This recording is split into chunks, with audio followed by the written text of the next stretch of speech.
Okay, so welcome back to our course on game theory. And just in terms of an introduction, basically game theory is well suited to modeling situations where we have strategic interaction between players. So what does that mean? That means that we're looking at decision making, but decision making where one person's payoffs or the outcomes that they face really depend on what other people are doing. And so you can't really separate the decisions of one player from the decisions of another. So it's really well suited for understanding interactions where people have the ability to understand how their decisions are going to be affected by other people's actions. Obviously, in this course, we'll be working with models, and the idea, in order to make things tractable, is to somehow simplify and abstract away from some details. Of course, that means that you're going to miss some important aspects of reality, but hopefully a lot of the analysis we'll do will be well suited for capturing some basic insights and hopefully in some cases the essential insights of strategic interaction. So let's start by talking through a few examples of the potential applications that game theory has been used for. So just to throw some out, war, why do countries arm differently? So you see some countries which are very heavily armed and spend a lot of their GDP on armaments, while other countries spend very little. Tragedy of the commons, how do we structure international agreements in order to make sure that we don't deplete resources too extensively? How should the international agreements be structured? Markets, what will happen if we allow two companies to merge that are actually large companies and might come to dominate a market? E-commerce, so if you want to structure an online auction and want to maximize revenue, how should that be designed? How would you make sure that sellers are actually behaving themselves and delivering goods to buyers? There's lots of legal applications, so if you wanted to think about auditing somebody who's supposed to be paying taxes, how should you design your audits? Sports, so if you're a soccer player and you're thinking about trying to kick goal kicks, how should you choose whether you kick to the right or the left? How does it depend on how good the goalie is in one direction or the other, or how good the kicker is? So all of these are questions in which the decision of one player is going to depend on the decisions of other players, and really where game theory is designed to do an excellent job of making predictions. So let's get into a little more detail.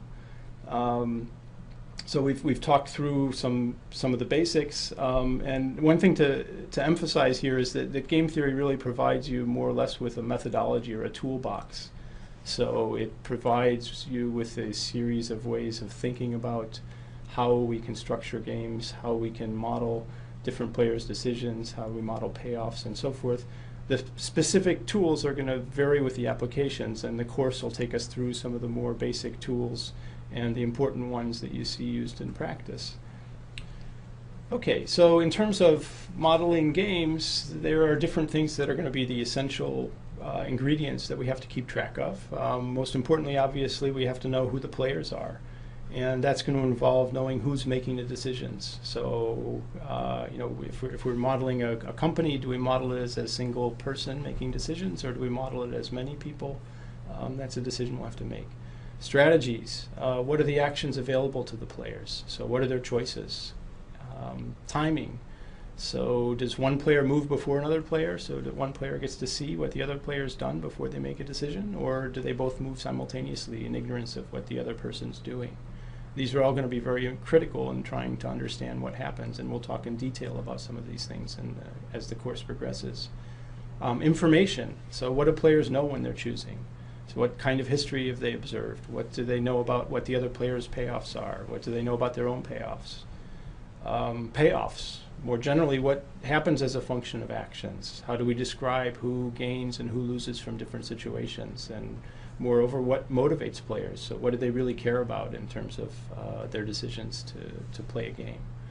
And ultimately, some of the most interesting parts of game theory are really going to come in trying to solve games. So once we have things written down, then we have to make predictions of what's actually going to happen. And there we'll have to have some way of predicting behaviors, and so we'll have solution concepts and different ways of thinking about making predictions of people's behavior in different settings. So in terms of a rough outline of the course, you can sort of break things into different parts. We'll start with what are known as normal forms. That's the most canonical structure of a game, where we'll represent things in a fairly succinct manner, and we'll start there. Now, extensive forms are, we'll look at game trees and more general formulations, but the idea behind an extensive form is it's going to keep track a little bit more explicitly of moves, who moves first, who moves second, who gets to see what before they move, and so forth. The third main topic we'll cover is repeated games. So there's many situations in which a given game is repeated over and over and over again.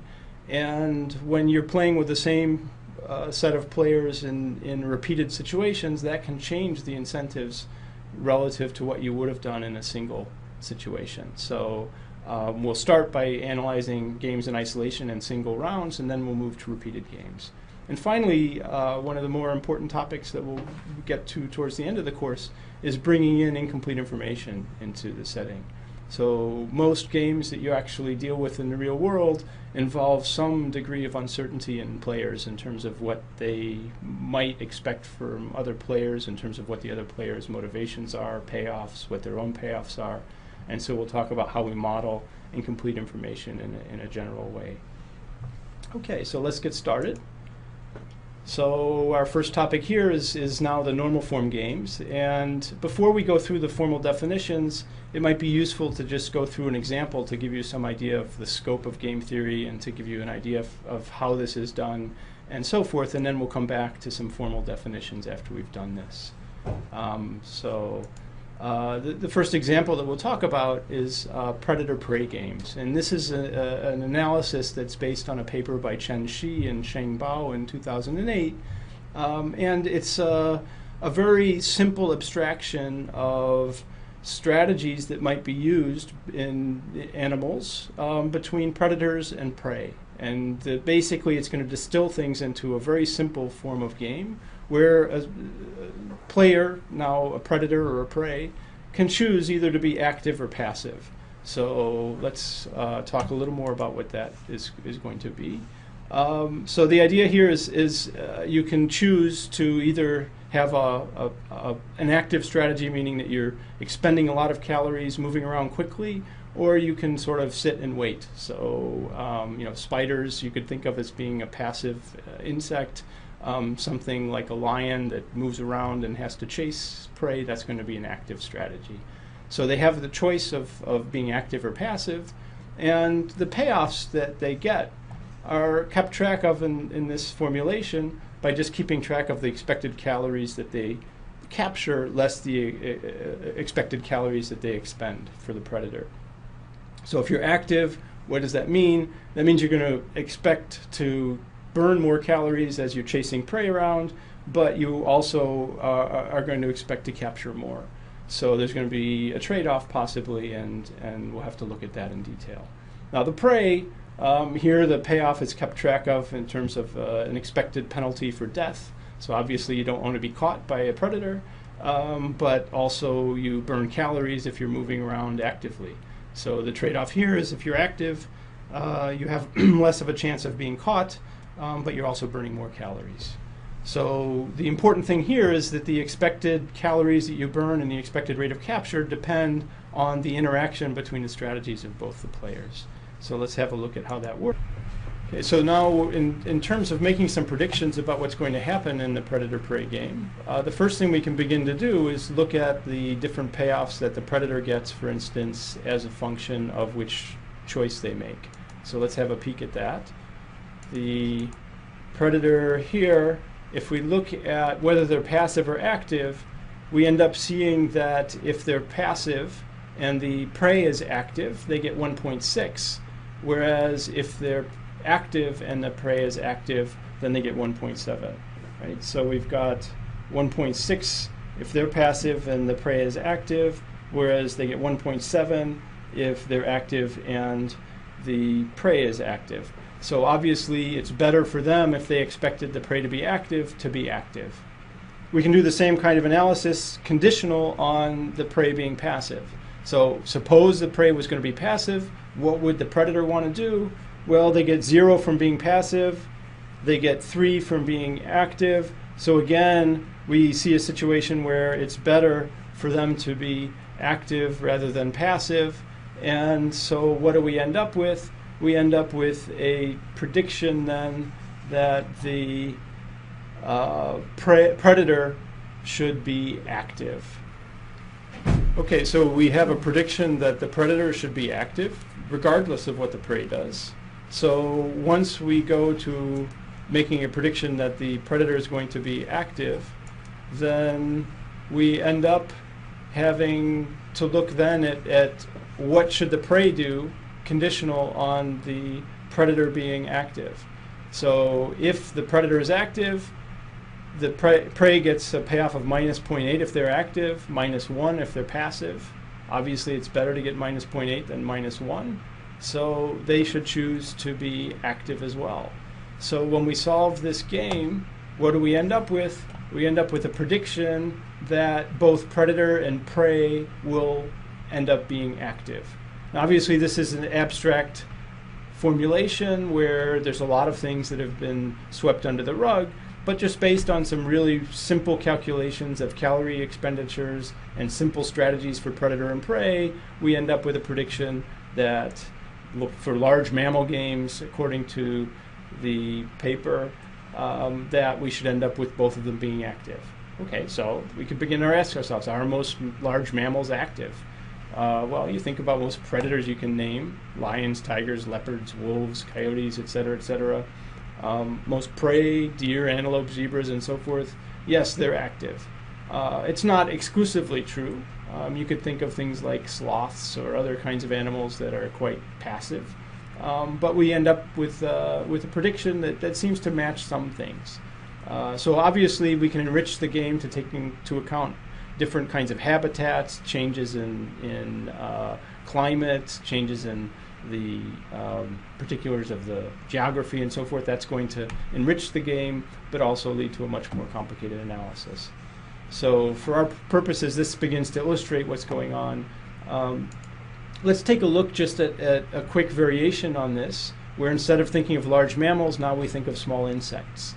So here are the payoffs from the same paper we talked about just a moment ago, but now readjusted for small predator-prey games where we're dealing with insects instead of large mammals. What do we see here?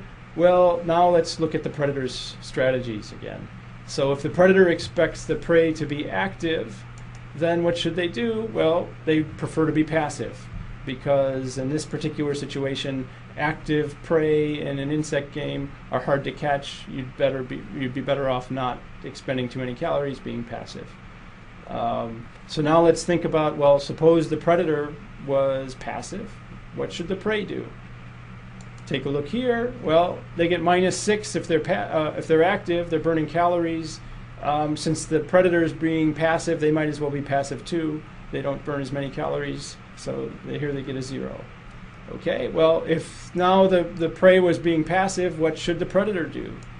Well, we end up with a prediction that if the prey was really going to be passive, now being active really pays off. You catch a lot of prey, so you get 6 versus -1. That's a better payoff. So we're sort of moving around here. So now if the predator is active, what should the prey do? Well, when we go through the last part here, they get -8 if they're passive, -7 if they're active. So what have we got here? We've got a cycle with no particular pair of actions where both of them would stay put if those were the choices. So this is a game where we don't have any stable pair of strategies. The prey wants to match what the predator's doing, and the predator wants to mismatch. So we're going to have a game which actually is going to end up having to be solved using some randomization. So we'll come to that a little later in the course. This is going to be a game where what we actually see is some predators being active, some being passive, some prey being active, some prey being passive, and they'll balance each other to make sure that everything works out. And we'll talk about that in some details.